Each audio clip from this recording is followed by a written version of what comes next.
അദ്ദേഹത്തിന് നമ്മൾ സന്തോഷത്തോടു കൂടി കേരളത്തിലെ ജനങ്ങൾ യാത്രയപ്പ് നടത്തി ചൈനയിലേക്കും പാകിസ്ഥാനിലേക്കും അവിടുത്തെ ഭരണാധികാരിയാക്കുക. അതിപ്പോൾ ചങ്കിലെ ചൈന എന്നുള്ളത് ചിന്തയാണോ, ചിന്ത ചങ്കനായിട്ട് കരുതുന്ന ഒരാളുടെ ചൈനയെക്കുറിച്ചാണോ അവർ അതിൽ പിന്നെ എഴുതിയിരിക്കുന്നു എന്നുള്ളത് നമുക്കറിയാൻ വയ്യല്ലോ. ഇന്ത്യയുടെ ഏറ്റവും വലിയൊരു ശത്രുരാജ്യമാണല്ലോ. അപ്പൊ ഇതുപോലെ രണ്ട് ഗുണങ്ങളുണ്ട്. ഒന്ന്, കേരളത്തിലെ ജനങ്ങൾ, കേരളം രക്ഷപ്പെടും. രണ്ട്, പാകിസ്ഥാനെ തകർക്കാം. ഓസിന് കിട്ടിയ ആസിഡ് കുടിക്കും അല്ലേ? അതാണ് നിങ്ങളുടെ അതേ ചിന്താഗതിയാണ് ഏകദേശമുള്ള മലയാളികൾക്ക്. നിങ്ങളൊരു കാര്യം ചെയ്യാത്തത്, ഇങ്ങനെ പരീക്ഷയൊക്കെ എഴുതി ഇവിടെ വന്ന് ഈ മഴയും വെയിലും കൊണ്ട് കിടക്കേണ്ട കാര്യമുണ്ട്. ഒന്ന് SFIയിൽ നേരത്തെ ചേർന്നിരുന്നെങ്കിൽ ഇന്ന് DGP ആയിട്ടിരിക്കുകയായിരുന്നു. ചുഴലി പിടിച്ച കുറെ പോലീസുകാരുണ്ട്, അറിയാമോ? ചുഴലിയാണത്. അത് നമ്മൾ വിചാരിക്കും അവരുടെ ധാർഷ്ട്യമാണെന്ന്.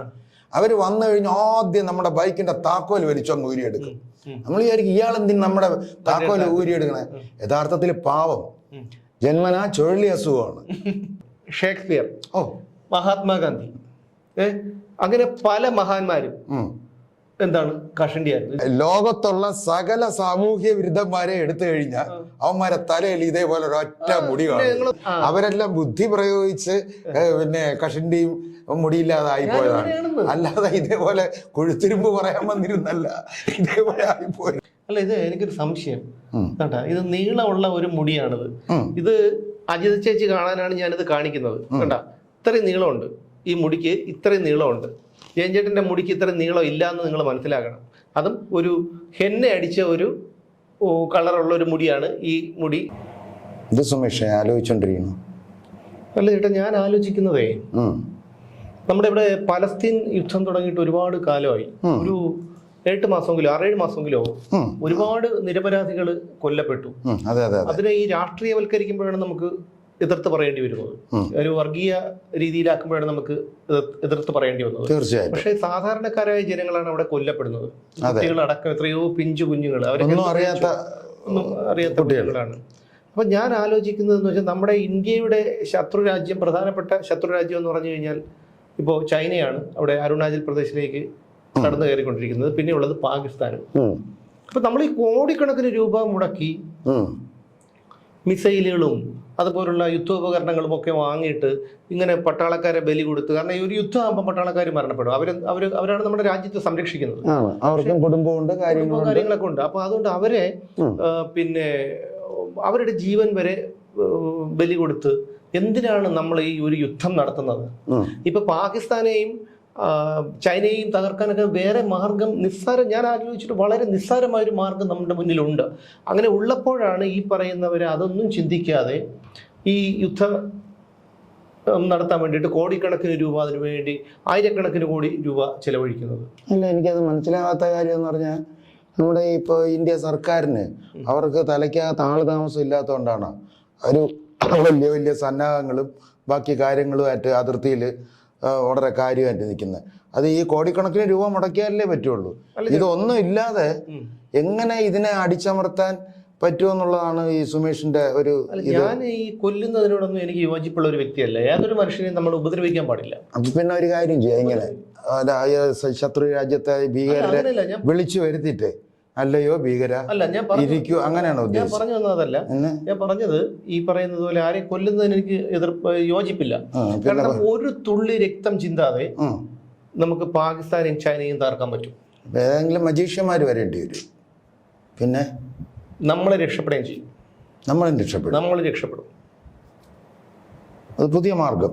ഞാനിത് അതാ ഇങ്ങനെ ആലോചിച്ചുകൊണ്ടിരുന്നത്. കാരണം അത് ഇത്രയും നിസ്സാരമായിട്ടുള്ള ലളിതമായിട്ടുള്ള ഒരു മാർഗം നമ്മുടെ മുന്നിൽ ഉണ്ടായിട്ട് പോലും നമ്മുടെ ഭരണകൂടം അത് മനസ്സിലാക്കിയില്ല. നമ്മുടെ ഇവിടുത്തെ വലിയ ബുദ്ധിജീവികളൊന്നും ഇത് അവരുടെ ശ്രദ്ധയിൽപ്പെടുത്തിയില്ല. അല്ല, ഇത് കേട്ടപ്പോ എനിക്കും അത്ഭുതമായിട്ട് തോന്നുകയാണ്. ഞാൻ പറയുന്നതേ,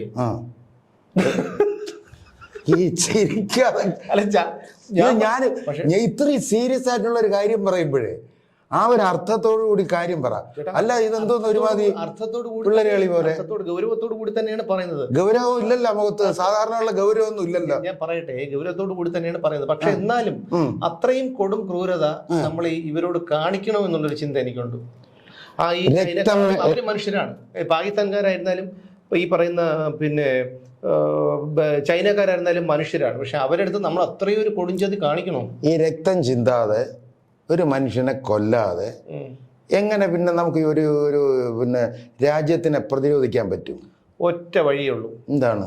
നമ്മുടെ കേരള മുഖ്യമന്ത്രി പിണറായി വിജയനെ അവിടുത്തെ പ്രധാനമന്ത്രി അവിടുത്തെ പരമോന്നത പിന്നെ അധികാരങ്ങളുള്ള ആളാക്കുക. പരമോന്നത അധികാരം എന്ന് പറയുമ്പോൾ പ്രധാനമന്ത്രി.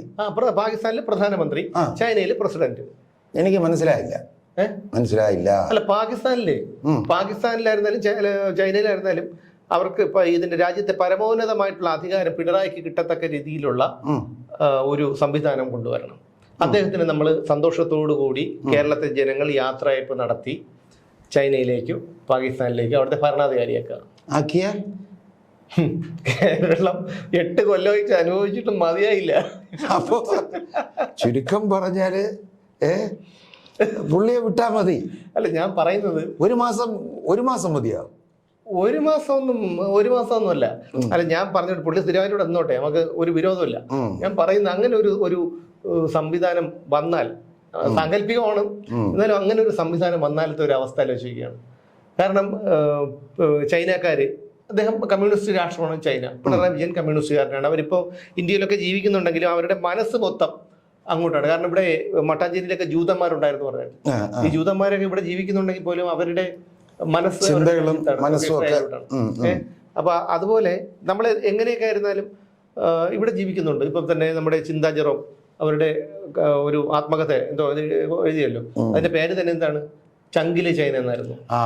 അവർക്ക് എപ്പോഴും പറയും ചൈനയെ കുറിച്ചും ക്യൂബയെ കുറിച്ചും. ചങ്കിലെ ചൈന എന്ന് പറഞ്ഞാൽ ചൈനയെ ഉദ്ദേശിച്ചാണോ ഈ ചങ്കിന്റെ മനസ്സിലുള്ള ചൈനയെ ഉദ്ദേശിച്ചാണോ? അതിനെ കുറിച്ച് എനിക്കറിയില്ല, അവരോട് തന്നെ ചോദിക്കണം. ഈ ചങ്കൻ എന്നൊക്കെ പറയുന്നത് ഒരാളുടെ ഉദ്ദേശിച്ച് മാത്രമാണ്. അപ്പൊ ഈ ചിന്താജറവും ഈ ചങ്കന്റെ മനസ്സിലെ ചൈനയെ ഉദ്ദേശിച്ച ചിലപ്പോ അങ്ങനെ ആയിരിക്കാനും, ചങ്കിലെ ചൈന ചിലപ്പോ അങ്ങനെ ആയിരിക്കാനും വഴിയുണ്ട്. അതിപ്പോ നിങ്ങൾ പറഞ്ഞപ്പോഴാണ് ഞാൻ ഓർത്തത്. കാര്യം അതിലൊരു തെറ്റിദ്ധാരണ. കാര്യം നമ്മളൊരു കാര്യം പറയുമ്പോൾ അത് കൃത്യമായിട്ട് ഒരു ക്ലാരിഫൈ ചെയ്യണം. മനസ്സിലായില്ലേ? അതിപ്പോ ചങ്കിലെ ചൈന എന്നുള്ളത് ചിന്തയുടെ ചിന്തയാണോ, ചിന്ത ചങ്കനായിട്ട് കരുതുന്ന ഒരാളുടെ ചൈനയെ കുറിച്ചാണോ അവര് അതിൽ പിന്നെ എഴുതിയിരിക്കുന്നു എന്നുള്ളത് നമുക്കറിയാൻ വയ്യല്ലോ. അല്ലെ, അതെന്തോ ആയിക്കോട്ടെ.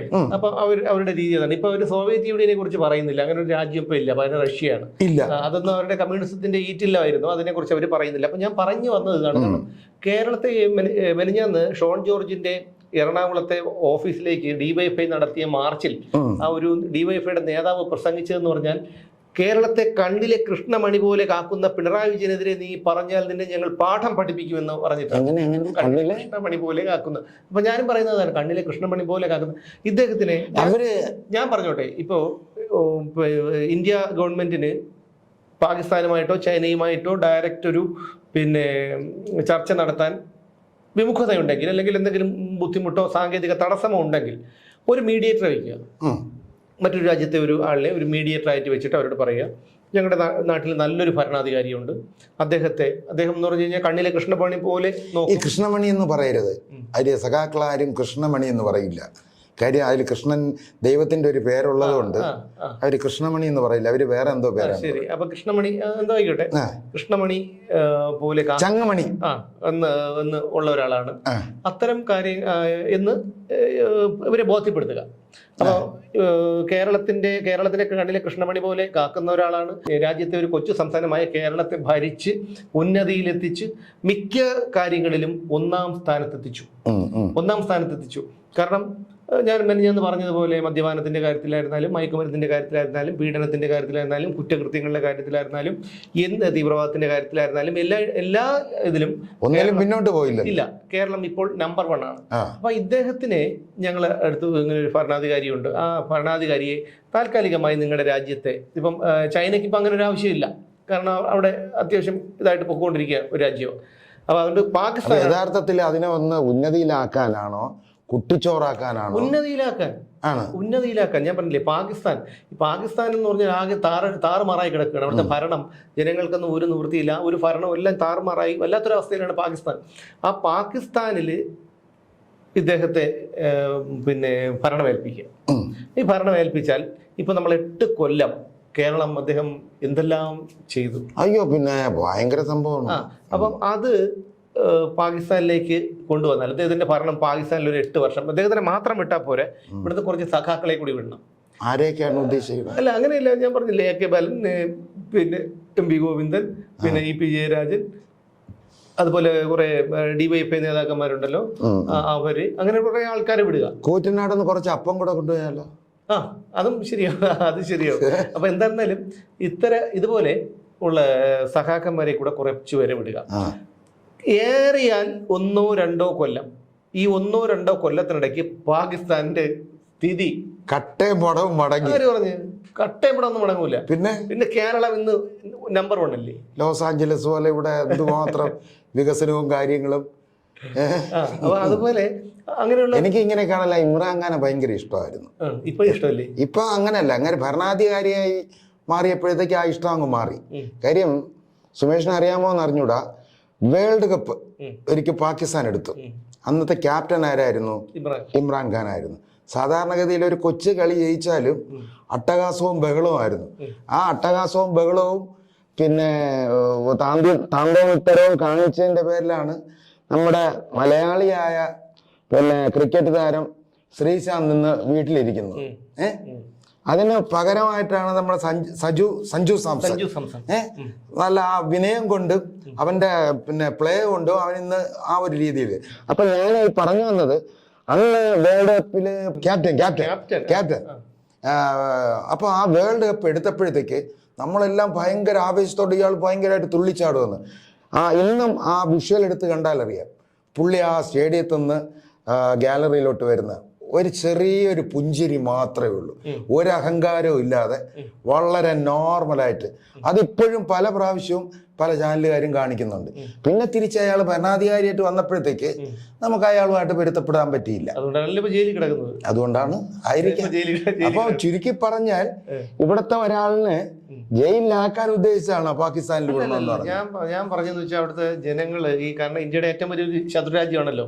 അപ്പൊ ഇതുപോലെ 2 ഗുണങ്ങളുണ്ട്. ഒന്ന്, കേരളത്തിലെ ജനങ്ങൾ, കേരളം രക്ഷപ്പെടും.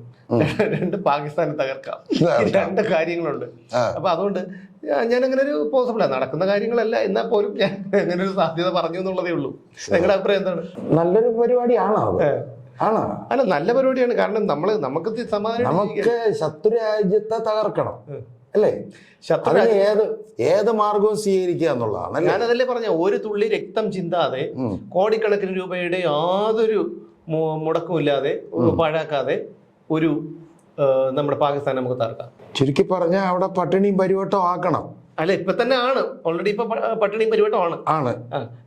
ഇതും കൂടെ കഴിഞ്ഞു കഴിഞ്ഞാൽ, ഈ ഭരണം കൂടെ അവിടെ ചെന്ന് കഴിഞ്ഞാൽ പിന്നെയുള്ള കാര്യം നമുക്ക് പറയേണ്ട കാര്യമില്ലല്ലോ. ശരി ശരി ശരി ശരി. അപ്പൊ അങ്ങനെ വരണമെന്ന് ഞാൻ പറയുന്നത്. ഞാൻ പറയുന്നത്, ഈ പറയുന്ന യുദ്ധം, കോടിക്കണക്കിന് രൂപ മുടക്കിയിട്ടുള്ള ഒരു യുദ്ധവും കാര്യങ്ങളൊന്നും വേണ്ട, ഈ ഒരൊറ്റ കാര്യം പറയുന്നത് ഞാൻ പറഞ്ഞത്. ഞാൻ വിചാരിച്ചതേ ഇവിടെ വന്നിരുന്നോ വേറെ എന്തോ കാര്യം പറയാൻ വേണ്ടിയായിരിക്കും വന്നിരിക്കണമെന്നാണ് വിചാരിച്ചത്. നിങ്ങളത് വിചാരിക്കാൻ ഞാൻ പറഞ്ഞു. അല്ല, എന്നാ തന്നെ ഒരു കാര്യമൊക്കെ പറയണതിനൊരു ഒരു മര്യാദ വേണ്ടേ? അങ്ങനെ നമ്മുടെ ഒരു മുഖ്യമന്ത്രി 5 വർഷം ഭരിച്ചിട്ട് വീണ്ടും 5 വർഷം വന്നത് അയാളുടെ ഭരണം മോശമായത് കൊണ്ടല്ലല്ലോ. പിന്നെ എന്തുകൊണ്ട് പിന്നെ രണ്ടാമതും പുള്ളി വന്നു? ഈ മലയാളികൾക്ക് ഒരു ഇതുണ്ട്. നിങ്ങളെ പിന്നെ കഴിഞ്ഞ ആഴ്ച പിന്നെ സാധനം വാങ്ങിക്കാൻ പോയപ്പോഴത്തേക്കും പൗഡർ വാങ്ങിച്ചു കഴിഞ്ഞാൽ ആട്ടിയമാവ് ഫ്രീ ഉണ്ടെന്ന് പറഞ്ഞു. നിങ്ങൾക്ക് പൗഡറിന്റെ ആവശ്യമില്ലായിരുന്നു. എന്തൊരു നിങ്ങൾ പിന്നെ ആട്ടിയമാവ് വാങ്ങിച്ചോണ്ട് പോയി. എന്തിനാണ്? ഓസിന് കിട്ടിയ ആസിഡ് കുടിക്കും അല്ലേ? അതാണ് നിങ്ങളുടെ അതേ ചിന്താഗതിയാണ് ഏകദേശമുള്ള മലയാളികൾക്ക്. ഈ 2 വർഷം നമ്മളിവിടെ ഈ കോവിഡ് വന്ന്, അല്ല, അത് ഞാൻ പറഞ്ഞു തന്നത്, അതായത് കിറ്റ് കുറെ അലിഞ്ഞൊലിച്ച ശർക്കരയും മുളപ്പം തുറന്ന കടലയും പഴകിയ പപ്പടവും എല്ലാം കൂടെ ഒരു സഞ്ചിക്കകത്തിട്ട് കൊടുത്തപ്പോ ഞാൻ വാങ്ങിക്കാൻ പോയില്ല. എത്തൊക്കെ പറഞ്ഞാലും ഞാൻ വാങ്ങിക്കാൻ പോയില്ല. വീട്ടിൽ നിന്ന് പോയി. ഒരു കാര്യം വ്യക്തമാണ്, എനിക്കറിയാന്നുള്ള പല കുടുംബങ്ങളും ആ ഉളുപ്പം തിന്ന കടലയും ആ മറ്റേ അരിയൊക്കെ തിന്ന് തന്നെയാണ് അവർ 10 പൈസ ചെലവില്ലാതെ അന്തസ്സായിട്ട് കഴിഞ്ഞത്. എനിക്കറിയാന്നുള്ള കുറെ കുടുംബങ്ങൾ 1 മാസത്തോളം അല്ലേ, ആയിക്കോട്ടെ, 1 ദിവസം ആയിക്കോട്ടെ, എന്നാലും പുള്ളി കൊടുത്തില്ലേ. അത് കണ്ടോണ്ടാണ് തിരിച്ച് രണ്ടാമത് അധികാരത്തിൽ വന്നതെന്നാണെന്നാ പറയുന്നത്. കാരണം എന്ന് വെച്ച് കഴിഞ്ഞാല്, ഒന്നാം പിണറായി സർക്കാരിന്റെ കാലത്ത് കുറെ കിറ്റ് കൊടുത്തിരുന്നല്ലോ. ആ കിറ്റ് കൊടുത്തിട്ടാണല്ലോ വന്നത്. ഇപ്പൊ എന്തുകൊണ്ട് കിറ്റ് കൊടുക്കുന്നില്ല? എന്നും ഇപ്പൊ കൊടുക്കാൻ പറ്റും. പിന്നെന്ത് കൊടുത്താല് ഇപ്പൊ ഒരു ദിവസം നമുക്ക് വീട്ടിൽ ഉണ്ണിയപ്പം ചൂടാം എന്ന് വിചാരിച്ച എന്നും ഉണ്ണിയപ്പം ചുട്ട് തിന്നോണ്ടിരിക്കും. അല്ല അത് അതുപോലെ അല്ലല്ലോ ഈ കാര്യം. ഈ കാര്യം എന്ന് പറഞ്ഞു കഴിഞ്ഞാൽ ഇത് ജനങ്ങൾക്ക് ഇപ്പൊ ഇത് കൊടുക്കുകയാണ്. ഈ അന്നത്തെ ആ അവസ്ഥ, അന്നത്തെ അവസ്ഥയിൽ ജനങ്ങൾക്ക് പുറത്തിറങ്ങാൻ നിവർത്തിയില്ല. ആ ഒരു അവസ്ഥയില് പുള്ളി അത് ചെയ്തു. ഇന്ന് ആർക്കാണ് തൊഴിലില്ലാതെ ഉള്ളത്? തൊഴിലില്ലാത്ത നിങ്ങൾക്ക് എന്തെങ്കിലും തൊഴിലുണ്ടോ? എനിക്കുണ്ട്. ഇതേപോലെ വന്നിരുന്ന് കാര്യം പറയണില്ലേ? അതൊരു തൊഴിലല്ല. തൊഴിലില്ലാത്ത എത്ര പേരുണ്ട്? നിങ്ങളും കണ്ടതാണല്ലോ, സെക്രട്ടേറിയറ്റിന്റെ നടയിൽ ഒരു 2 മാസം മുമ്പല്ലേ ആ സമരം അവസാനിച്ചിട്ടുള്ളൂ. PSC റാങ്ക് ലിസ്റ്റിൽ ഉൾപ്പെട്ട സിവിൽ പോലീസ് ഓഫീസർമാരായ ഉദ്യോഗാർത്ഥികൾ വന്ന് അവിടെ സമരം ചെയ്തത്. എന്തെല്ലാം സമരം നടത്തി, ശവപ്പെട്ടിയിൽ കിടന്ന സമരം. അന്ന് ഞാൻ അവരടുത്ത് ഒരു കാര്യം പറയാം, അതൊക്കെ മടയന്മാരാണ് ഇങ്ങനെ വന്ന് കിടന്ന് ഈ സംഭവം ചെയ്യുന്നത്. അവർ SFIയിലോ DYFIയിലോ ചേർന്നാൽ മതിയായിരുന്നു. അതല്ലേ അത് SFIയിൽ ഞാൻ സത്യമായിട്ട് ചോദിച്ചതാണ്. നിങ്ങളൊരു കാര്യം ചെയ്യാത്തത്, ഇങ്ങനെ പരീക്ഷയൊക്കെ എഴുതി ഇവിടെ വന്ന് ഈ മഴയും വെയിലും കൊണ്ട് കിടക്കേണ്ട കാര്യമുണ്ട്. ഒന്ന് SFIയിൽ നേരത്തെ ചേർന്നിരുന്നെങ്കിൽ ഇന്ന് DGP ആയിട്ടിരിക്കുമായിരുന്നു. അത് ശരിയാണ് കേട്ടോ, അത് ശരിയാണ്. അപ്പൊ കേട്ടോ അത് കാര്യം ഉണ്ടെന്നറിയാമോ? ഇപ്പൊ SFIയുടെ സംസ്ഥാന പ്രസിഡന്റ് പിന്നെ സംസ്ഥാന അധ്യക്ഷൻ PM ആർഷോ പിന്നെ 2 വധശ്രമം ഉൾപ്പെടെ 42ഓളം കേസിലെ പ്രതിയാണ്. പുള്ളിക്കാരന് ഒരു കുഴപ്പമില്ലല്ലോ, ആരും അറസ്റ്റ് ചെയ്യണില്ല, ആരും ഒന്നും ചെയ്യുന്നില്ല. പുള്ളി ഇപ്പോഴും മാധ്യമങ്ങളുടെ മുന്നിൽ വരുന്നു, പോലീസ് സ്റ്റേഷനിൽ പോകുന്നു, പല കാര്യങ്ങളുണ്ട്, ഇറങ്ങി നടക്കുന്നു. കോടതികൾ കാണാനില്ല, കോടതിക്കൊന്നും കാണണ്ട, പോലീസിന് കാണണ്ട, ഒന്നും ചെയ്യണ്ട. അപ്പം അദ്ദേഹത്തിൻ്റെ പവർ ഒന്ന് ആലോചിച്ച് നോക്കൂ. ഇവിടെ പോലീസ് ഇപ്പോൾ മെനഞ്ഞാന്ന് കൈക്കൂലി വെടിമരുന്ന് പിടിച്ചതിന്റെ മറച്ചു വയ്ക്കാൻ വേണ്ടി കൈക്കൂലി ചോദിച്ച് CI മുങ്ങിയിട്ട് ഇതുവരെ മുങ്ങിയിട്ടില്ല. മനസ്സിലായ ഒരു CIക്ക് പോലും മുങ്ങി നടക്കേണ്ട ഒരു സ്ഥാനത്ത് ഇത്രയും 2 വധശ്രമം ഉൾപ്പെടെ ഉള്ള കേസുകളിലെ പ്രതിയായി ആർഷവിടെ ഇറങ്ങി നടക്കണം എന്ന് പറഞ്ഞു കഴിഞ്ഞാൽ പിന്നെ ഏത് പാർട്ടി പറ്റും? ഞാൻ ഒന്ന് പറഞ്ഞോട്ടെ, ഈ ഇപ്പോൾ 5 വർഷം കഴിഞ്ഞ് വീണ്ടും പിണറായി വന്നു. പണ്ട് നമുക്ക് പോലീസ് എന്ന് പറയുമ്പോൾ ഭയങ്കര പേടിയായിരുന്നു. എങ്ങനെ അവിടെ പോയി കഴിഞ്ഞാൽ പോലീസ് കാണും, അങ്ങനെയൊക്കെയുള്ളൊരു പേടി ഉണ്ടായിരുന്നു. ഇപ്പൊ പോലീസിനെ നമുക്ക് ഭയമുണ്ടോ? കാര്യം പോലീസും നമ്മളും ഒക്കെ എന്ന് പറഞ്ഞു കഴിഞ്ഞാൽ അത്രയ്ക്ക് വളരെ സൗഹൃദപരമായിട്ടാണ് കഴിയുന്നത്. പ്രത്യേകിച്ച് ഗുണ്ടയും പോലീസും തമ്മിലുള്ള ബന്ധം. ഗുണ്ടയുടെ അവിടെ എന്തെങ്കിലും ഒരു പ്രശ്നമോ ഒരു എന്തോന്ന് ഒരു ഫംഗ്ഷൻ ഉണ്ടെന്നുണ്ടെങ്കിൽ അവിടുത്തെ ഉയർന്ന പോലീസ് ഓഫീസറെ ആഹാരം കഴിക്കാൻ വിളിക്കുന്നു. അന്തസ്സായിട്ട് ആഹാരം, എല്ലാ പോലീസുകാരെ ആ കൂട്ടത്തിൽ കൂട്ടരുത്. എല്ലാവരും ഇല്ല, അന്തസ്സുള്ള പോലീസുകാർ ചെല്ലും, ആഹാരം കഴിക്കും, പോവും. പിന്നെ വേറൊരു കാര്യം എന്ന് പറയുന്നത്, നമ്മൾ പോലീസിന് എന്തിനാണ് ഭയപ്പെടുന്നത്? നമ്മൾ തെറ്റ് ചെയ്തിട്ടില്ല എന്നുണ്ടെങ്കിൽ നിങ്ങളന്ന് കുപ്പി കച്ചവടം നടത്തിയിരുന്നു, അന്ന് നിങ്ങൾക്ക് പേടിയുണ്ടായിരുന്നു. ഇന്ന് നിങ്ങൾക്ക് നിങ്ങൾ എന്റെ കൂടെ വന്ന് കൂടിയ പിന്നെ നിങ്ങൾക്ക് പേടിക്കേണ്ട ആവശ്യമില്ല. ഇല്ല, അന്ന് കുപ്പി വാങ്ങിച്ച് പോക്കറ്റിലും അരക്കെട്ടിലും വെച്ചുകൊണ്ട് കൊണ്ടുനടന്ന് വിറ്റ്.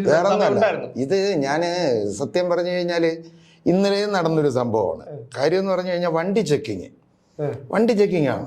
നമ്മൾ ബൈക്ക് ഓടിച്ചുകൊണ്ട് അവിടെ ചെല്ലുമ്പോഴത്തേക്ക് കൈ കാണിച്ച് നിർത്തി, ഒതുക്കെ ഇങ്ങോട്ട് വാ എന്ന് പറഞ്ഞു കഴിഞ്ഞാൽ ഞാൻ അയാളുടെ എന്തോ നേരത്തെ കടം വാങ്ങിച്ചിട്ടുണ്ട്. സത്യം പറഞ്ഞാൽ എല്ലാ പോലീസുകാരും അല്ല, 100 പോലീസുകാരുണ്ടെങ്കിൽ ഇപ്പോഴും 75% പോലീസും ഇതേപോലത്തെ പ്രവർത്തനങ്ങൾ, അതായത് കാക്കി ഇട്ട് കഴിഞ്ഞാൽ വേറെ എന്തോ ആയെന്നുള്ളൊരു ധാരണയാണ്. ശരിയല്ലേ? ഒതുക്കോടാ. പിന്നെ ചൊള്ളി പിടിച്ച കുറെ പോലീസുകാരുണ്ട്, അറിയാമോ? ചൊള്ളിയാണത്. അത് നമ്മൾ വിചാരിക്കും അവരുടെ ധാർഷ്ട്യമാണെന്ന്. അവര് വന്നു കഴിഞ്ഞാൽ ആദ്യം നമ്മുടെ ബൈക്കിന്റെ താക്കോൽ വലിച്ചങ്ങ് ഊരിയെടുക്കും. നമ്മൾ വിചാരിക്കും ഇയാളെന്തിന് നമ്മുടെ താക്കോൽ ഊരിയെടുക്കണേ? യഥാർത്ഥത്തിൽ പാവം ജന്മനാ ചുഴലി അസുഖമാണ്. ഈ ഡ്യൂട്ടി ചെയ്തുകൊണ്ടിരിക്കുമ്പോൾ ഈ വിറയിൽ വരും. അപ്പോഴത്തേക്ക് കൂടെ ഉള്ളവരാരെങ്കിലും പറയും, ദാ ഒരു വണ്ടി വരുന്നുണ്ട്, പിടിച്ചോ. അപ്പൊ ഓടി വന്ന് താക്കോൽ എടുക്കുമ്പോൾ ആ വിറയിലങ്ങ് മാറും. അത്രേ ഉള്ളൂ. അത് അങ്ങനെയുള്ള അനുഭവങ്ങളൊന്നും ഉണ്ടായിട്ടില്ല. പക്ഷേ ഈ പറഞ്ഞത് നിങ്ങൾ പറഞ്ഞ ഒരു കാര്യം, അതായത് പിന്നെ വണ്ടി ഒതുക്കി എടുത്ത അങ്ങനെയുള്ള ഇപ്പോഴൊന്നുമില്ല, ഇപ്പോഴും ഉണ്ട്. എല്ലാവരും ഇല്ല, അത് കുറച്ച് പേര് വളരെ പല ഉദ്യോഗസ്ഥരും മാന്യമായിട്ടാണ്, വളരെ മാന്യമായിട്ടാണ്. അവരെ ഒരിക്കലും തെറ്റ് പറയാൻ പറ്റില്ല. അവർക്ക് ഇത്രയും പൈസ പിരിച്ചു കൊടുക്കാൻ വേണ്ടിയിട്ട് മോളിൽ നിന്ന് ഉത്തരവുള്ളപ്പോൾ പിന്നെ അവരെന്ത് ചെയ്യും? അവർക്ക് വീട്ടിൽ നിന്ന് കൊണ്ടുവന്ന് കൊടുക്കാൻ പറ്റുമോ? അതിനേക്കാളും സ്റ്റേഷനിൽ ഇരിക്കാതെ രാവിലെ റെസീറ്റ് കിട്ടിയും കൊണ്ടേ ചുമ്മാ ഓരോ കടകോറും പിന്നെ ഇങ്ങനെ ഇറങ്ങി പിരിച്ചാ പോരെ? അല്ല, അതാണ് നമ്മള് സാറ് പറഞ്ഞിട്ടുണ്ട്, നിങ്ങളൊരു 500, നിങ്ങളൊരു 250. നിങ്ങൾ ഇപ്പൊ പൂജപ്പുര സ്റ്റേഷനിലെ SI ആണെന്ന് വെച്ചോ. അയ്യോ വേണ്ട. ഒരു സ്റ്റേഷനിലെ SIയും വേണ്ട, പോലീസുകാരനും ആവണ്ട, എനിക്ക് വേണ്ട. അയ്യോ, കാര്യം എന്നറിയോ? സത്യം ഈ ഞാനൊരു ഒന്നാമത് ഒരു പോലീസിനുള്ള അവരുടെ ആകാര ഭംഗിയോ രൂപഭാവോ സ്വഭാവോ ഒന്നും നിങ്ങൾക്കില്ല. ഉദാഹരണം പറഞ്ഞു എന്നുള്ളത്. ഇതിനിടയ്ക്ക് നമ്മൾ ഒരു ചർച്ച കഴിഞ്ഞപ്പോ കമന്റ് ബോക്സിൽ നമ്മൾ വെറുതെ നോക്കുമല്ലോ ആരൊക്കെ തെറി വിളിച്ചിട്ടുണ്ടെന്ന്. അപ്പൊ അതിൽ ഒരാൾ പറഞ്ഞൊക്കെയാണ് ഈ വിഗ് വെച്ച കളവനെ എവിടുന്ന് കിട്ടിയെന്ന്. എന്നെ ഒന്ന് പിടിച്ചു നോക്ക് സുമേഷ്. ഒറിജിനലാണ്. ആ സുഹൃത്തെ ഇനിയെങ്കിലും ഒന്ന് കാണണം. അസൂയപ്പെട്ടിട്ട് കാര്യമില്ല. ഇത് പിന്നെ അറിയാം. അല്ല, അതിൽ നിങ്ങൾ തെറ്റിപ്പോയി. എന്താണെന്നറിയാമോ? നിങ്ങളൊരു കാര്യം ചിന്തിക്കേണ്ടത് എന്താണ്? പിന്നെ ലോകത്തെ മഹാന്മാരെ നിങ്ങൾ എടുക്കണം. ഷേക്സ്പിയർ, മഹാത്മാഗാന്ധി, അങ്ങനെ പല മഹാന്മാരും എന്താണ് കഷണ്ടിയായിരുന്നു. ഇതേപോലെ ആയിരുന്നു, എന്റെ തലപോലെയായിരുന്നു. അപ്പൊ ഞാൻ മഹാനാണ്. നിങ്ങൾ അത് മനസ്സിലാക്കണം. റിപ്പർ പിന്നെ കഷണ്ടി അല്ലായിരുന്നു, ശങ്കർ അല്ലായിരുന്നു. ഒരു ലോകത്തുള്ള സകല സാമൂഹ്യ വിരുദ്ധന്മാരെ എടുത്തു കഴിഞ്ഞാൽ അവന്മാരെ തലയിൽ ഇതേപോലെ ഒരൊറ്റ മുടി കാണും. നിങ്ങളൊന്ന് കാണിച്ചാൽ ഇവിടെയുള്ള മന്ത്രിമാരെ എടുത്തു നോക്കുക. ആരുടെങ്കിലും തല, എത്ര മന്ത്രിമാരുടെ തല ഇതേപോലെ ആയിരിക്കുന്നു? സാമൂഹ്യ വിരുദ്ധർ. നിങ്ങൾ ശരി, നമ്മൾ പോലീസിന്റെ ഇതിലോട്ടാണല്ലോ വന്നത്. അതുകൊണ്ട് നിങ്ങൾ ഇനിയെങ്കിലും മനസ്സിലാക്കി. ഇനി അങ്ങനെ പറയരുത്. ഷേക്സ്പിയർ, മഹാത്മാഗാന്ധി, പിന്നെ അതുപോലെ എനിക്ക് ഓർമ്മ കിട്ടില്ല, ഒരുപാട് പിന്നെ ശാസ്ത്രജ്ഞന്മാര്, വലിയ വലിയ ശാസ്ത്രജ്ഞന്മാര്, പിന്നെ അതുപോലെ എന്താണ് എഴുത്തുകാര്, ഇപ്പൊ തുഞ്ചത്ത് എഴുത്തച്ഛൻ, ചാണക്യൻ, ഇവരെല്ലാം ഇതേപോലെ മനസ്സിലായ അവരെല്ലാം ബുദ്ധി പ്രയോഗിച്ച് പിന്നെ കഷണ്ടിയും മുടിയില്ലാതായി പോയതാണ്. അല്ലാതെ ഇതേപോലെ കൊഴുത്തിരുമ്പ് പറയാൻ വന്നിരുന്നല്ല, ഇതേപോലെ ആയിപ്പോയത്. അതെ, ഞാൻ ചോദിച്ചോട്ടെ, ഇതേപോലെ ചിന്തിച്ചെടുക്കാൻ നിങ്ങളെ കൊണ്ടല്ലാതെ ആർക്കെങ്കിലും, അല്ല എന്നെ കൊണ്ടല്ലാതെ ആർക്കെങ്കിലും? അതാണ് അങ്ങനെ പോലീസിലോട്ട് അല്ല, പോലീസിന്റെ കാര്യം തന്നെ വളരെ മാന്യന്മാരായ അനവധി പോലീസുകാരുണ്ട്, എൻ്റെ സുഹൃത്തുക്കളായിട്ടും ഉണ്ട്. പക്ഷെ ഞാൻ പറഞ്ഞില്ലേ, എനിക്ക് പോലീസുകാരനാവണ്ടെന്ന് പറയാനുള്ള കാര്യം എന്നറിയാമോ? അതായത് ഒരു 50 പോലീസുകാർ നിന്നാൽ നിയന്ത്രിക്കാൻ പറ്റാത്ത ട്രാഫിക്കിന്റെ ഇടയിൽ ഒരു പോലീസുകാരൻ നിന്ന് ഉച്ച വെയിലത്തൊക്കെ അയാൾ എന്തുമാത്രം പിന്നെ കഷ്ടപ്പെടുമെന്നറിയാമോ? അപ്പോഴത്തേക്ക് ഓരോരുത്തർ അത് പോട്ടെ, ഇത്രയും വണ്ടികളുടെ ഇടയിൽ നിൽക്കുമ്പോഴാണ് അതിന്റെ ഇടയിൽ ഒരു കൊടി വെച്ച കാറ് വരുന്നു. പിന്നെ അയാളെ കൃത്യമായിട്ട് കടത്തി വിട്ടില്ല. പോലീസുകാരുടെ കഷ്ടപ്പാട് കാണണമെന്നുണ്ടെങ്കിൽ ഇപ്പോഴത്തെ കാര്യം എനിക്കറിയില്ല, ഇപ്പൊ കുറെ കൊണ്ട് ഞാൻ അങ്ങോട്ട് പോകാൻ കാണാറില്ല. ക്ലിഫ് ഹൗസിൽ നിന്ന് മുഖ്യമന്ത്രി പിണറായി വിജയൻ നിയമസഭയിലോട്ടോ അല്ലെങ്കിൽ സെക്രട്ടേറിയറ്റിലോട്ടോ പോകുമ്പോഴുള്ള നമ്മുടെ 7 സിഗ്നലുണ്ട്. 7 സിഗ്നൽ നന്ദൻകോട് ക്ലിഫ് ഹൗസിന്റെ അവിടെ മുതൽ സെക്രട്ടേറിയറ്റിന് മുന്നിൽ വരെ 7 സിഗ്നലുണ്ട്. ഈ 7 സിഗ്നലും ഓഫ് ചെയ്തിട്ട് ഇത്രയും ആൾക്കാർ അവിടെ കാത്തു നിൽക്കുമ്പോൾ അവിടെ ഡ്യൂട്ടിയിലുള്ള പോലീസുകാരുടെ ഒരു വെപ്രാളം കാണുന്നു. വെപ്രാളം എന്ന് പറഞ്ഞു കഴിഞ്ഞാൽ ഏതെങ്കിലും ഒരു വണ്ടി ക്രോസ് ആയിട്ട് നിന്ന് കഴിഞ്ഞാൽ തീർന്നില്ലേ? അതാണ് പറഞ്ഞത്. അപ്പൊ അത് നിങ്ങൾ പറഞ്ഞത് ശരിയാണ്. പിന്നെ ആ പോലീസുകാരനെ അവിടെ ജോലി ചെയ്യാൻ പറ്റൂ? അത് പറ്റില്ല. ഉടൻ തന്നെ കൃത്യമായിട്ട് വിളിപ്പിക്കും. എന്തുകൊണ്ട് അതിനെ ക്ലിയർ ചെയ്തില്ല? ഇത്രയൊക്കെ ആണ്. ഇത്രയും നമ്മൾ ഇയാൾക്ക് പോകാൻ വേണ്ടിയുള്ള ഒരു സംവിധാനമാണ് 7 ട്രാഫിക് ലൈറ്റും ഓഫ് ചെയ്തിട്ട് ഇതെല്ലാം ചെയ്യുന്നത്. എത്ര ജോലിക്ക് പോകേണ്ട ആളുകൾ അവിടെ ആ സിഗ്നലും കാത്ത് അവിടെ നിൽക്കുമെന്ന് അറിയാമോ? അല്ല, ഇത് എനിക്കൊരു സംശയം കേട്ടാ. ഇത് നീളമുള്ള ഒരു മുടിയാണിത്. ഇത് അജിത ചേച്ചി കാണാനാണ് ഞാനിത് കാണിക്കുന്നത്. കേട്ടാ, ഇത്രയും നീളമുണ്ട് ഈ മുടിക്ക്, ഇത്രയും നീളമുണ്ട്. ജയൻചേട്ടൻ്റെ മുടിക്ക് ഇത്രയും നീളം ഇല്ല എന്ന് നിങ്ങൾ മനസ്സിലാക്കണം. അതും ഒരു ഹെന്ന അടിച്ച ഒരു കളറുള്ള ഒരു മുടിയാണ് ഈ മുടി. ഇദ്ദേഹത്തിന്റെ ഈ ഭാഗത്തായിട്ടാണ് ഇരുന്നത്. അത് ഞാൻ കൂടുതലൊന്നും പറയുന്നില്ല, ശ്രദ്ധിച്ചാൽ നിങ്ങൾക്ക് കൊള്ളാം. യഥാർത്ഥത്തിൽ നിങ്ങളൊരു പോലീസ് ഡിപ്പാർട്ട്മെന്റിൽ വരേണ്ട ആളാണ്.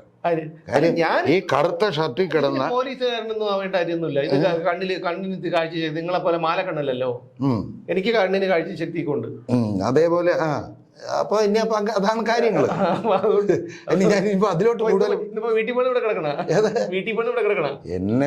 എന്നെ എനിക്കും അറിയാം, എന്നെ അറിയാന്നുള്ളവർക്കും അറിയാം, സുമേഷിനും അറിയാമല്ലോ. നമ്മൾ ഇത്രയും പരിചയപ്പെട്ട കുറച്ച് കാലങ്ങളും ഉണ്ട് തന്നെ. അല്ല, വെറുതെ അല്ല, സീരിയസ് ആയിട്ട് പറഞ്ഞു. എനിക്കൊരു പ്രശ്നമില്ല. അപ്പൊ അതുപോലെ നമ്മളിപ്പോ എന്താണ് ചൈനയില്, അല്ല പാകിസ്ഥാനില്, നമ്മൾ ചൈനയെ തുടങ്ങി, അവിടുന്ന് നേരെ പാകിസ്ഥാനിൽ വന്നു. ശ്രീലങ്കയിൽ കയറേണ്ട കാര്യമുണ്ടോ? അതിന്റെ ആവശ്യമില്ല. കൊച്ചി രാജ്യമാണ് നേപ്പാള്, അവിടെ ഒന്നും പോണ്ട. ഇനി നമുക്ക് മെയിനായിട്ട് ശത്രുക്കളായിട്ടുള്ളത് എവിടെ ഉണ്ട്? എനിക്ക് അങ്ങനെ ശത്രുക്കളില്ല കേട്ടാ. പ്രത്യേകിച്ച് നമ്മുടെ ഇന്ത്യ രാജ്യത്തിന് ശത്രുക്കളുള്ളത് ഈ പറഞ്ഞ കണക്ക് ഈ 2 രാജ്യങ്ങളാണല്ലോ. പിന്നെയുള്ള മാൽഡീവ്സിൽ ഇപ്പൊ പറഞ്ഞല്ലോ, മറ്റേ എന്താണ് അവിടുന്ന് സൈന്യത്തെ പിൻവലിക്കാൻ വേണ്ടി പറഞ്ഞു. അപ്പൊ ചെറിയൊരു കിരികിരിപ്പുണ്ട്. അവിടെ അവിടെ കൂടെ നയിച്ചാലോ? വേറെ ഒരു മാലി വന്ന് വേറൊരാൾ ഇരുന്നപ്പോഴാണ് അവിടെ ഭയങ്കരമായിട്ട് ടൂറിസത്തിന്. മാലിയല്ലേ, ലക്ഷദ്വീപ്. ഓ, ലക്ഷദ്വീപാണ്, മാലിയല്ല. മാലിയല്ല, അത് ലക്ഷദ്വീപാണ്. ആ, ലക്ഷദ്വീപാണ്. അപ്പൊ അതുകൊണ്ട് അത് പിന്നെ ഞാൻ പറഞ്ഞില്ലേ, അവിടത്തേക്കും വേണമെങ്കിൽ പരീക്ഷിക്കാവുന്നതേ ഉള്ളൂ. ഇനി എനിക്ക് പറയാനുള്ളത് വേറൊരു കാര്യമുണ്ട് കേട്ടോ. ഇപ്പോൾ ഇലക്ഷൻ കഴിഞ്ഞതിന് ശേഷം 1.5 മാസമായോ? ഇലക്ഷൻ കഴിഞ്ഞിട്ട് ഇപ്പോൾ 1 മാസമാവും. 1 മാസം കഴിഞ്ഞു. ഈ ഇലക്ഷൻ കഴിയുന്നത് വരെ സകല സ്ഥലങ്ങളിലും നമ്മുടെ സ്ഥാനാർത്ഥികളെ കൂടെ നടക്കണ എർത്തുകളൊക്കെ ഉണ്ടായിരുന്നു. ഇലക്ഷൻ കഴിഞ്ഞു, പെട്ടിയല്ല, ഇപ്പോൾ മറ്റേ മെഷീനകത്ത് വോട്ടായതിനു ശേഷം എർത്തുകളെയും കാണാനില്ല, സ്ഥാനാർത്ഥികളെയും കാണാനില്ല. നിങ്ങളല്ലേ ഒരു ദിവസം ഇതേപോലെ സ്ഥാനാർത്ഥിയുടെ തട്ടി വീണത്? ഒരു ദിവസം ഈ പ്രചാരണ സമയത്ത് ഞാൻ കൃഷ്ണൻകോവിൽ, ഞാൻ നെയ്യാറ്റിൻകരയാണ് താമസം. അപ്പോൾ അവിടെ ചെല്ലുമ്പോഴത്തേക്ക് ഭയങ്കര ജനവും ഭയങ്കര പ്രളയം. ഞാൻ വിചാരിച്ചു വേറെ എന്തെങ്കിലും സംഭവമാണ്. അപ്പോൾ ഞാൻ ചോദിച്ചപ്പോൾ പറഞ്ഞു ശശി തരൂർ വന്ന് തൊഴാൻ വന്നതാണ്. പിന്നെ അന്ന് കയറിയില്ല. അത് കഴിഞ്ഞ് അടുത്ത ദിവസം പോയപ്പോഴത്തേക്ക് രാജീവ് ചന്ദ്രശേഖർ. അപ്പോൾ അന്ന് കുറേ ചാനൽ മീഡിയ പിന്നെ വണ്ടികളും കാര്യങ്ങളും ഒക്കെ ഉണ്ടായിരുന്നു. അപ്പോൾ അവിടെ നിന്നിപ്പോൾ നമ്മുടെ ഒരു ചാനലിൻ്റെ ഒരു പയ്യൻ അവൻ ചോദിച്ചു, ചേട്ടാ അകത്തോട്ട് കയറണില്ലെന്ന് ചോദിച്ചു. ഞാൻ ചോദിച്ചു എന്ത് പറ്റി? സ്ഥാനാർത്ഥി വന്ന് നിൽക്കുകയാണ്. പിന്നെ മറ്റേ അങ്ങാരെ കൊണ്ട് ഒരു ഉപദ്രവം ഇല്ലായിരുന്നു കേട്ടോ. അത് നിങ്ങൾ പറഞ്ഞു, മറ്റേ അമ്പലത്തിലൂടെ വന്നില്ലല്ലേ? വന്നില്ല. അല്ല, അമ്പലത്തോട്ട് മാത്രമല്ല, ഇത് ഇപ്പോൾ ഈ പറഞ്ഞത് തമാശയായിട്ടാണ് പറഞ്ഞതെങ്കിലും അതൊരു കാര്യമാണ്. കാരണം 20 ലോക്സഭാ മണ്ഡലങ്ങളാണ്. ഈ 20 ലോക്സഭാ മണ്ഡലങ്ങളിലും കൂടി എത്രയോ സ്ഥാനാർത്ഥികൾ നിന്നു. ഇത്ര സ്ഥാനാർത്ഥികൾ നിന്നു. ഈ സ്ഥാനാർത്ഥികളിൽ ഒരു കാര്യം നമ്മൾ ചിന്തിക്കേണ്ടത്, പിന്നെ എന്താണ്, അന്നൊക്കെ ഇവരെ തട്ടി നടക്കാൻ പറ്റുന്നൊരവസ്ഥയാണ്. ചന്തയിൽ മുസ്ലിം പള്ളിയിൽ നിസ്കരിക്കാൻ പോകാൻ പറ്റൂല, അവിടെ ചെല്ലും. പിന്നെ കുർബാനയ്ക്ക് പോകാൻ പറ്റൂല, അവിടെ ചെല്ലും. ഉഷപൂജയ്ക്കും പ്രഭാത പൂജയ്ക്കും അന്നദാനത്തിനും ഒന്നും പോകാൻ പറ്റില്ല, അവിടെയും ചെല്ലും. കല്യാണം സ്വസ്ഥമായിട്ട് മരണം ഒന്ന് മരിച്ചു കഴിഞ്ഞാൽ കണ്ണുടച്ച് കിടക്കാൻ നിർത്തി. അതെ, കല്യാണം, നിശ്ചയം, പിന്നെ തെരണ്ടി കല്യാണം, 16, 42, സഞ്ചയനം, പിറന്നാള്, വിവാഹ വാർഷികം, ചരമവാർഷികം തുടങ്ങി ഏത് കാര്യത്തിനും പിന്നെയുണ്ട്. സുഖപ്രസവമാണെങ്കിൽ അതന്വേഷിക്കാൻ പോകും, സിസേറിയൻ ആണെങ്കിൽ അതന്വേഷിക്കാൻ പോകും. പിന്നെ ഈ കൊച്ചു പിള്ളേര്, ഈ ചില വീട്ടുകാരെല്ലാം പിള്ളേരെയൊക്കെ ഒളിച്ച് വേറെ സ്ഥലത്ത് മാറ്റി നിർത്തിയിരിക്കുകയായിരുന്നു. കാര്യം എന്താ, വന്നു കഴിഞ്ഞാൽ ഈ കൊച്ചിനെ അങ്ങ് തൂക്കി എടുക്കുകയല്ലേ, മക്കളെ പോറ്റി ഇതൊക്കെ പറഞ്ഞ് ഒരു വല്ലാത്ത ഇത്. അപ്പൊ ഞാൻ പറഞ്ഞു വന്നത്, 1 മാസം കഴിഞ്ഞിട്ട് നാളെ അവസാന ദിവസമാണ്. നാളെ സ്ഥാനാർത്ഥികളെ നേരിട്ട് കാണാൻ പറ്റുമെന്നുണ്ടെങ്കിൽ കണ്ടോളണം. ഇനി അടുത്ത 5 വർഷം കഴിഞ്ഞേ കാണാൻ പറ്റുള്ളൂ. ഓർമ്മിപ്പിക്കാതെ കേട്ടാ, നാളെ ഇന്ത്യ ഇല്ല കേട്ടാ. നമ്മൾ ഇന്നലെ പറഞ്ഞ കാര്യമാണ്. ഞാൻ പറഞ്ഞില്ലേ, എന്നെ ഓർമ്മിപ്പിക്കരുത്. നാളെ ഇന്ത്യ ഇല്ല. പിന്നെ ഞാൻ മറന്നിരിക്കായിരുന്നു. പിന്നെ പോലീസ് വരും, ചിഹ്ന എവിടെ പോയെന്നും പറഞ്ഞ് തിരിച്ചും മറിച്ചും ചോദിക്കും. എന്ത് പറയും ഉത്തരം? ഞാനിപ്പം എന്താ പറയാ, ധ്യാനത്തിന് പോയതൊന്നും പറയരുത്. മരപ്പെട്ടി കൊണ്ടുപോയി അങ്ങനെ പറയാവൂ. മനസ്സിലായില്ലേ? ഇനി പറ. അപ്പൊ എന്തായിരുന്നാലും പിന്നെ നമ്മൾ പറഞ്ഞു തുടങ്ങിയതുപോലെ ചേട്ടാ, എന്നെ നാളെ ഇനി എന്നെ ഓർമ്മിപ്പിക്കരുത് കേട്ടോ. സത്യമായിട്ട് എനിക്ക് താങ്ങാൻ പറ്റുന്നില്ല. നാളെ ഇന്ത്യ ഇല്ല കേട്ടാ. അത് ഒരു എനിക്ക് പറ്റുന്നില്ല. നിങ്ങൾ എന്നെ ഓർമ്മിപ്പിച്ച് വീണ്ടും എൻ്റെ മനസ്സ് പിഞ്ച് മനസ്സായിരുന്നു. അങ്ങനെ നിങ്ങൾ ചഞ്ചലമായി കളഞ്ഞു. അപ്പൊ ഇന്ന് എൻ്റെ ഉള്ളത് പറയാമെങ്കിലും വിഷയം ഇതാണ്, ഈ ചിഹ്നവും ബാക്കി കാര്യങ്ങളും.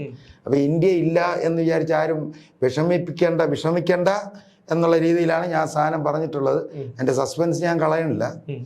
അപ്പൊ എന്തായിരുന്നാലും എല്ലാവരും അത് പുള്ളി പറഞ്ഞതിൻ്റെ അത് മനസ്സിലായല്ലോ. വിഷമം ഉണ്ടാവില്ല കേട്ടോ, അതിൽ വിഷമം ഉണ്ടാവില്ല. അതിൻ്റെ ചെറിയൊരു പരിപാടി മാത്രം ചെയ്തു കഴിഞ്ഞാൽ പിന്നെ അത് ഇപ്പൊ പറയാൻ പറ്റില്ല കാര്യം. അപ്പൊ എന്റെ ഉള്ളത് പറയാൻ ഇപ്പൊ കഴിഞ്ഞിരിക്കും. ആ സസ്പെൻസ് കണ്ടവർക്കറിയാം. അപ്പൊ വേണമെങ്കിൽ ഇനി ഒന്നുകൂടെ പറയാം. കാര്യം അതിൽ പറഞ്ഞതാണല്ലോ. അല്ല വേണ്ട, അതിന് 7 മണിക്ക് അത് വന്നല്ലോ. എന്ന് പറഞ്ഞു കഴിഞ്ഞാല് പറയുന്നതെന്ന് പറഞ്ഞാൽ ഇനി നമുക്ക് 14 ജില്ലയല്ലേ ഉള്ളൂ. ഒരു ജില്ല കൂടെ നമുക്കിവിടെ ഉൾപ്പെടുത്തണം. എങ്ങനെയെന്ന് പറഞ്ഞു കഴിഞ്ഞാൽ ഇന്ത്യ എല്ലാം കൂടെ പിടിച്ചെടുത്തിട്ട് കേരള സംസ്ഥാനത്തിന്റെ ഒരു ജില്ലയാക്കി മാറ്റി ഇവിടെ കൊണ്ടുവന്നു കഴിഞ്ഞാൽ ഇന്ത്യ നമുക്ക് നമ്മളെ കയ്യിലുമായി ഇടയ്ക്കിടയ്ക്ക് ഇടത്തെ കൈ കൊണ്ട് അതിന് തലോടിക്കൊണ്ടിരിക്കുകയും ചെയ്യും. അത് ശരിയാണ് കേട്ടാ. ഇന്ത്യയിലെ കേരളത്തിലെ ഏതെങ്കിലും ഒരു ജില്ലയുടെ പേര് ഇന്ത്യ എന്നങ്ങ് മാറ്റിയാൽ പോരെ? അതുപോരാ 14 ജില്ലക്കാരെയും മറ്റു ജില്ലക്കാരെ സമ്മതിക്കും. എത്ര വലിയ പിന്നെ കാന്തം ആയെന്നാണെങ്കിലും ശരി, ഈ പത്തനംതിട്ടയെ മാറ്റി ഇന്ത്യ ആക്കാൻ സമ്മതിക്കൂ? തിരുവനന്തപുരത്തിനെ മാറ്റി ഇന്ത്യ എന്ന ആക്കാൻ നമ്മൾ സമ്മതിക്കും? അപ്പൊ ഒരു ജില്ല കൂടെ, അത് നമ്മളെ കണ്ണൂരിന് അടുത്താണെങ്കിൽ കുറച്ച് നല്ലത്, അടുത്ത് ഈ ഇന്ത്യയുടെ പല സ്ഥലങ്ങളും എല്ലാം കൂടെ എടുത്ത് അവിടെ കൊണ്ട് ഉരുട്ടി. അപ്പൊ എന്തായിരുന്നാലും നമുക്കൊരു കാര്യം ചെയ്യാം. ഈ വിഷയം നിങ്ങൾക്ക് ഇംഗ്ലീഷ് അറിയാമോ? പിന്നെ അറിയാലല്ലേ? അപ്പൊ ഇപ്പൊ തന്നെ ഒരു ഇത് മെയിൽ റെഡിയാക്കണം, കത്ത് റെഡിയാക്കി മെയിൽ അയക്കണം പ്രധാനമന്ത്രിയുടെ ഓഫീസിലേക്ക്. കാരണം നാളെ ഇന്ത്യ ഉണ്ടോന്ന് എനിക്ക് അറിഞ്ഞുകൂടാ. ഉണ്ടെങ്കിൽ മറ്റന്നാൾ നിങ്ങളൊന്ന് മെയിൽ ചെയ്തേക്കണം. കാരണം പാകിസ്ഥാനെ തകർക്കാനുള്ള ഒരു മാർഗം എന്നുള്ള നിലയിൽ, നമ്മൾ കണ്ടുപിടിച്ച ഒരു മാർഗം എന്നുള്ള നിലയിൽ നിങ്ങളതൊന്ന് ചെയ്തു കൊടുക്കണം. അപ്പൊ എന്തായിരുന്നാലും അപ്പൊ ഇന്ന് നമുക്ക് അതിന്റെ ഒരു തലക്കെട്ട് ഇങ്ങനെ തന്നെ കൊടുത്താല, എങ്ങനെ പാകിസ്ഥാനെ തകർക്കാൻ മലയാളി രംഗത്ത്. അങ്ങനെ വേണം കൊടുത്തത്. എങ്ങനെയാണോ കൊടുത്തത് നിങ്ങളുടെ ഇഷ്ടം. ആ ക്രെഡിറ്റ് നിങ്ങൾ എടുത്തോ, എനിക്ക് വേണ്ട. എനിക്ക് വേണ്ട. നിങ്ങൾ കണ്ടുപിടിച്ചത് നിങ്ങൾ ഇംഗ്ലീഷ്, എനിക്ക് ഇംഗ്ലീഷ് ഒക്കെ ഉള്ളു. നിങ്ങൾക്ക് ഇംഗ്ലീഷ് അറിയാം. അത്രേ ഉള്ളൂ. അത് എടുത്തെടുത്ത് പറയണ്ടല്ലോ, അത് അറിഞ്ഞുകൂടാന്ന് നാട്ടുകാർക്ക് മൊത്തം അറിയാം. മനസ്സിലായില്ല? അപ്പൊ എന്തായിരുന്നാലും ഇന്ന് 3 നാളെ 4. നാളെ ഇന്ത്യ ഉണ്ടോ എന്നുള്ള കാര്യം എനിക്ക് അറിഞ്ഞുകൂടാ. ഇന്ത്യ ഉണ്ടെങ്കിൽ ഉറപ്പായിട്ട് ഞാൻ നാളെ എത്തും. നമസ്കാരം. ഞാനും ഉണ്ട്.